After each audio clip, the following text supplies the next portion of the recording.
പലപ്പോഴും ഹോളിവുഡ് സിനിമകൾ നമുക്ക് ക്ലീഷേകളാവാറുണ്ട്.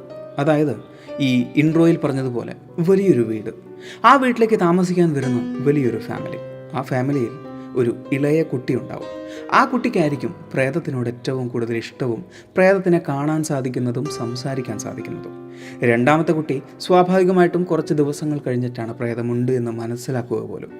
മൂന്നാമത്തെ കുട്ടിക്ക് പ്രേതത്തിൽ വിശ്വാസം വരണമെങ്കിൽ ഒന്നുകിൽ അവൾ ഉറങ്ങിക്കിടക്കുമ്പോൾ അവളുടെ പുതപ്പ് പാറിപ്പോണം, അല്ലെങ്കിൽ പ്രേതം വായു പോലെ പുതപ്പിലൂടെ വന്ന് അവളുടെ കൂടെ കിടക്കണം, അതല്ലെങ്കിൽ കട്ടിലിനിടയിൽ എന്തെങ്കിലും ഒരു അനുഭവം ഉണ്ടാവണം. ഇങ്ങനെയൊക്കെയാണ് സാധാരണഗതിയിൽ മൂന്നാമത്തെ കുട്ടി പ്രേതത്തിൽ വിശ്വസിക്കുക.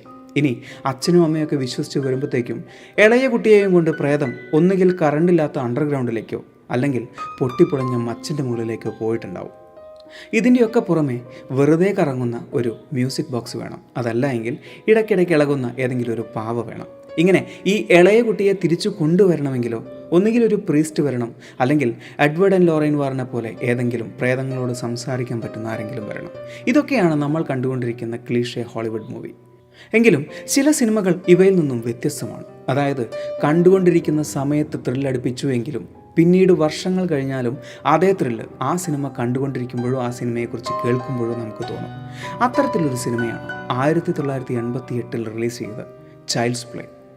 ഓമനത്തം തുളുമ്പുന്ന ഒരു പാവ, ആ പാവയിൽ ആവാഹിക്കപ്പെട്ട ഒരാത്മാവ്, ആ ആത്മാവ് ചെയ്യുന്ന കൊലപാതകങ്ങൾ.